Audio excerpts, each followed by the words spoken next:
Dear students, in the previous video, we had discussed what is UV visible spectroscopy, what are the important transitions and what are the characteristics of these transitions, important terminologies such as chromophores, auxochromes, and shifts in absorption maxima and shifts in intensity, etc.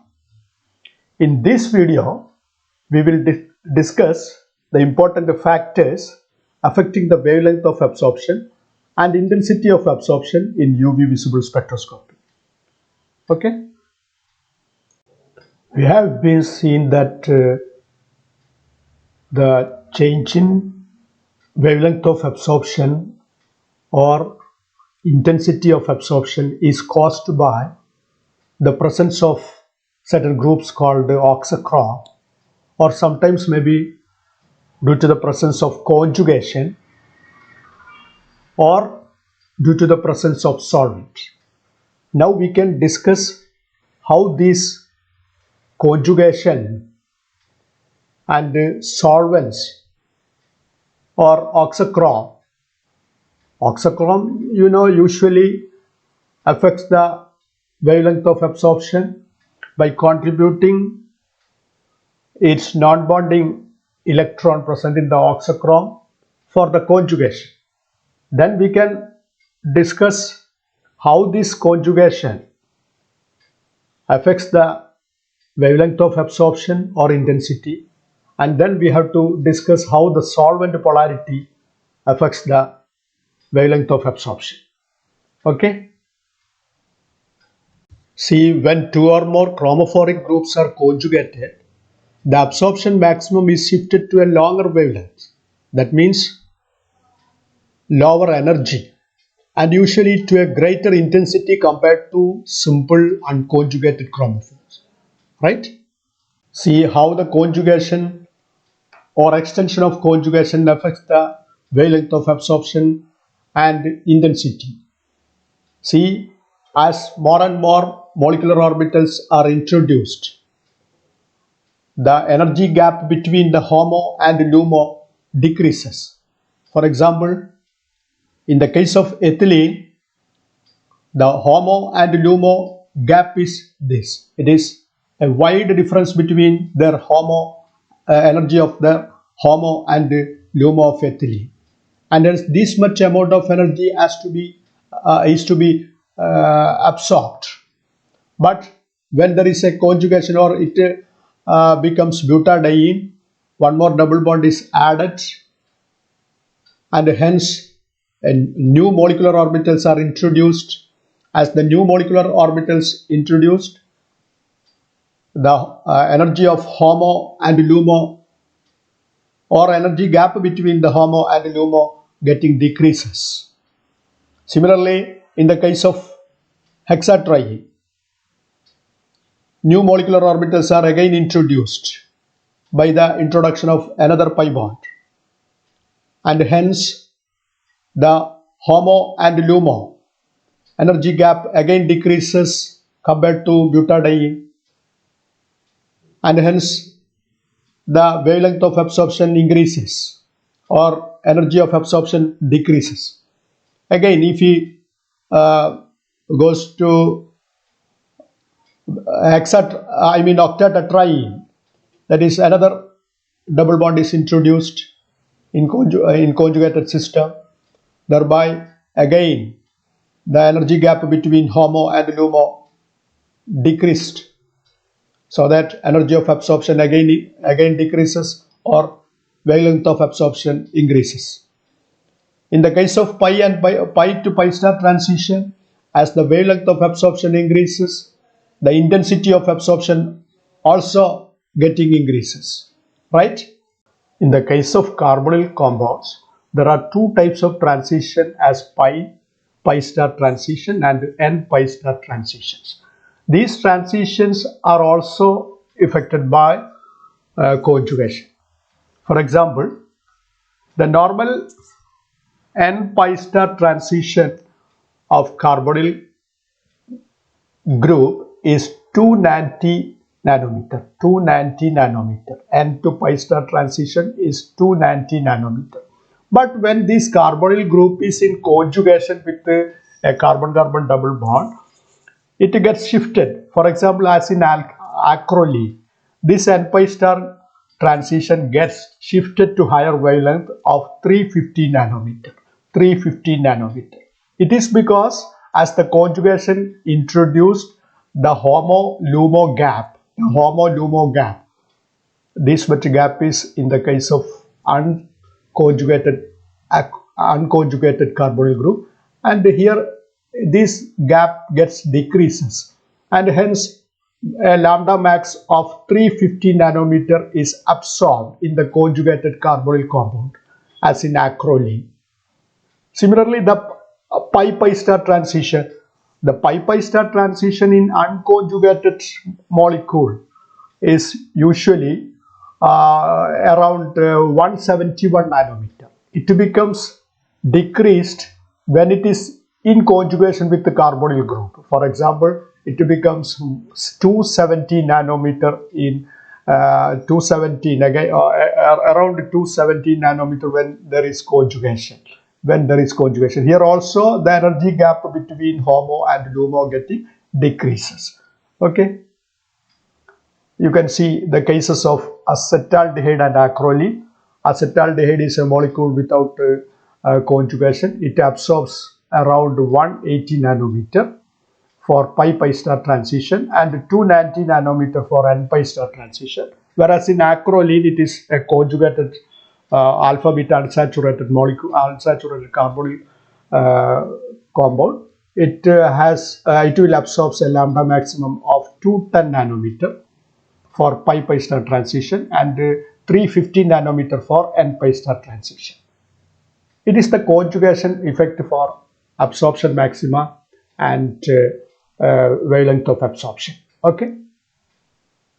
This table indicates the change in lambda max value and epsilon max value, that is the wavelength of absorption value and the intensity factor changes with the conjugation in alkenes and ketones. See, for example, ethylene absorbs a lambda max value of 175 nanometer with the epsilon max 15,000. In 1,3-butadiene, it is conjugated alkene. The lambda max value is 217. It is increased from 175 to 270 nanometer in 1,3-butadiene. While the epsilon max, the intensity factor, which gets increased from 15,000 to 21,000. In 1,3,5-hexatriene, there is an increase in conjugation compared to 1,3-butadiene. It absorbs a lambda maximum of 258 nanometer. With the increase in intensity, epsilon max value 35,000. In beta carotene, where there is extended conjugation, that is, it contains 11 double bonds, it absorbs wavelength in the visible region, C4 65 nanometer, with the intensity factor epsilon max 1,25,000. 1,25,000. You know, if a molecule absorbs wavelength in the visible region, it will be colored, so that beta carotene is colored. Okay. Then see the case of ketone. Acetone, an unconjugated carbonyl compound, its pi star transition requires 189 nanometer with epsilon max 900. Whereas the n pi star transition in acetone is 280 nanometer. It absorbs 280 nanometer. But the epsilon max is far less. It is 12, only 12.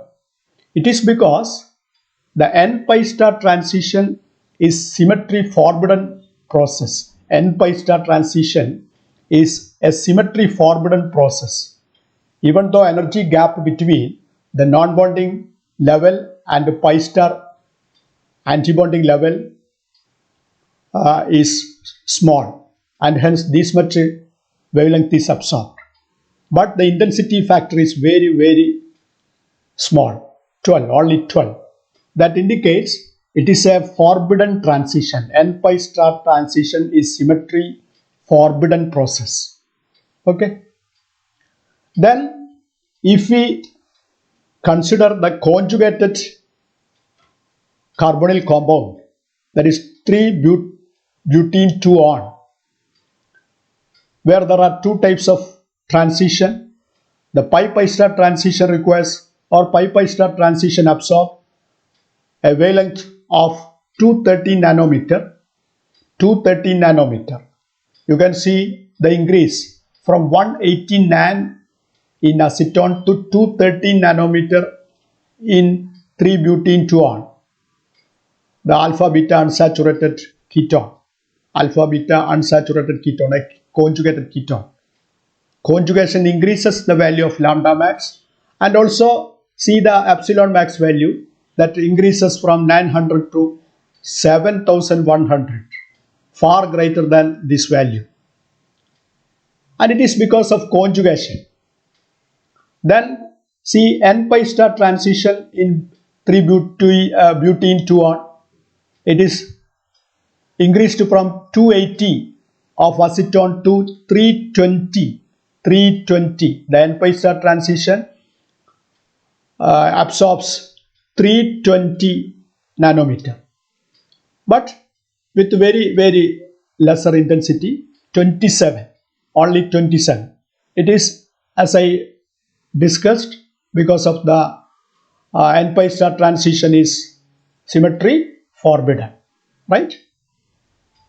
Remember, compounds with sufficient conjugation absorbs in the visible region, that is in between 400 to 800 nanometer, and becomes colored.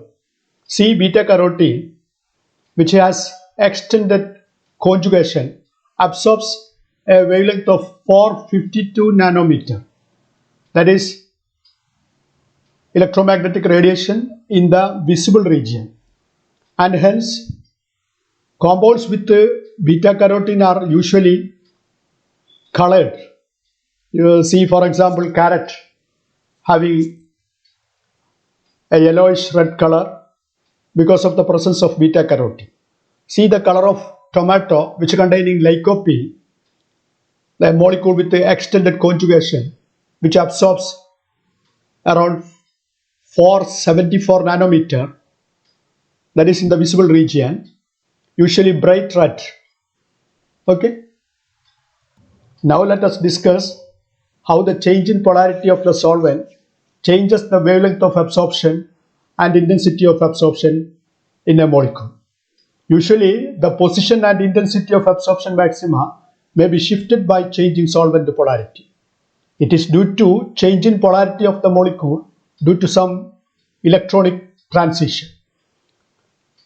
Non-polar molecules are not affected by change in polarity or polarity of the solvent, right? But polar compounds, which having mainly two types of transition, such as pi-pi star transition and n-pi star transition, are affected by polarity of the solvent. In the case of pi-pi star transition, the antibonding pi star level is more polarized, and hence this polarized pi star level interact with the polarized polar solvent through the dipolar interaction, gets stabilized, and its energy is lowered. So that the homo-lumo energy gap gets decreased. Okay. Thus the lambda max is shifted to longer wavelengths and higher intensity with the increase in solvent polarity, right? But in the case of n-pi star transition, the bonding level is more polarized than the anti-bonding pi star level. Thus, the bonding level interacts with the polar solvent through the hydrogen bond formation as in carbonyl compounds, lower the energy of ground level, and hence the energy gap between HOMO and LUMO increases. That is why the lambda max is shifted to shorter wavelength and lower intensity with the increasing solvent polarity. Understand? See how the change in polarity of the solvent affects the pi star transition and n pi star transitions in carbonyl compounds. See, for example, this compound. It is a pentenon that is formethyl pent 3-ene 2-on. Formethyl pent 3-ene 2-on. This molecule having pi star transition and n pi star transition because of the presence of carbonyl group. See the change in wavelength of absorption and the intensity factor epsilon max in presence of nonpolar solvent and polar protic solvent. In presence of nonpolar solvent, see the pi star requires this much amount of energy, or it absorbs lambda 1. Lambda 1 is the wavelength of absorption for pi star transition of this molecule in presence of nonpolar solvent. But in presence of polar solvent, you can see the excited state gets polarized than the ground state, and hence the excited state interact with the polar protic solvent through the dipolar interaction. Its energy gets lowered. The energy is lowered. This much amount of energy is lowered when there is change in solvent from nonpolar solvent to polar protic solvent. This much amount of energy is lowered, and hence the energy gap between the ground state and the excited state becomes lowered, so that it absorbs greater amount of wavelength, or the new wavelength of absorption is lambda 2 in this case. There is increasing wavelength of absorption or decreasing absorption energy that indicates here, right? In the case of n pi star transition, it requires this much amount of energy, that is indicated as wavelength lambda 3 in nonpolar solvent.